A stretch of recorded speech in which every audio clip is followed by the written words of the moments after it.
तोहरे बिना दिल न लागे सजना, रात भर नींदिया ना वे सजना। तोहरी याद में भींजे अखियां, आजा मोरे पास हो पिया। तोहरे बिना दिल न लागे सजना, रात भर नींदिया ना वे सजना। तोहरी याद में भींजे अखियां, आजा मोरे पास हो पिया।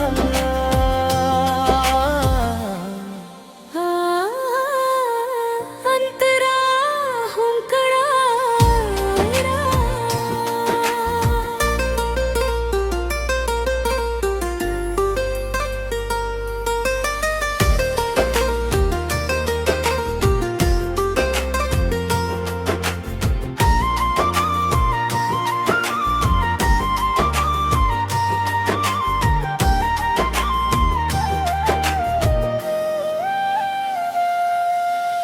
जब से देखनी तोहरा नैना, दिलवा हो गएल बदीवाना।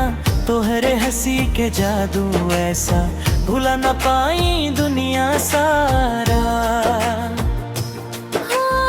चांद भी फीका लागे हमके तोहरे मुखड़ा के आगे। सांस सांस में नाम तोहर बा, दिल तोहरे संग भागे। मुखड़ा तोहरे बिना दिल न लागे सजना, रात भर नींदिया ना वे सजना। तोहरी याद में भींजे अखियां, आजा मोरे पास हो पिया।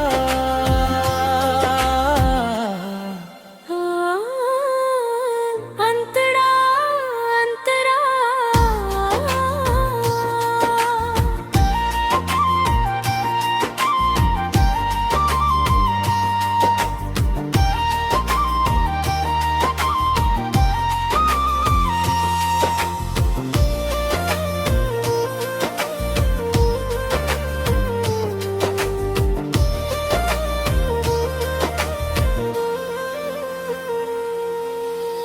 बरखा के बूंदन में तोहरा चेहरा हमके नजर आवे।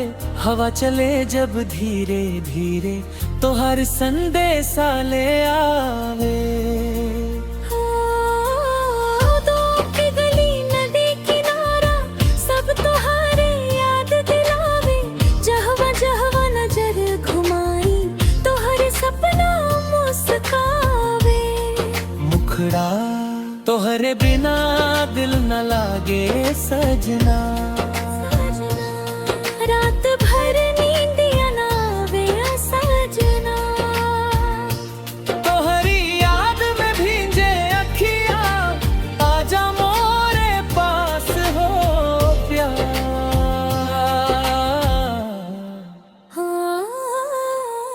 अंतरा अंतरा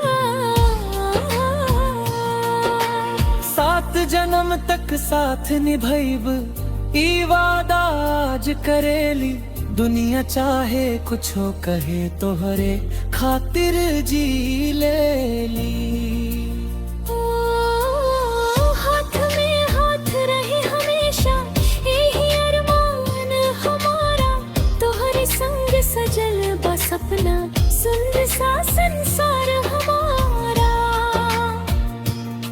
ओ पिया, ओ पिया, दिल के धड़कन बन गई लो। ओ पिया, ओ पिया, जिए के कारण बन गई लो। मुखड़ा तोहरे बिना दिल न लागे सजना, रात भर नींदिया ना वे सजना। तोहरी याद में भींजे अखियां, आजा मोरे पास हो पिया। हो रहा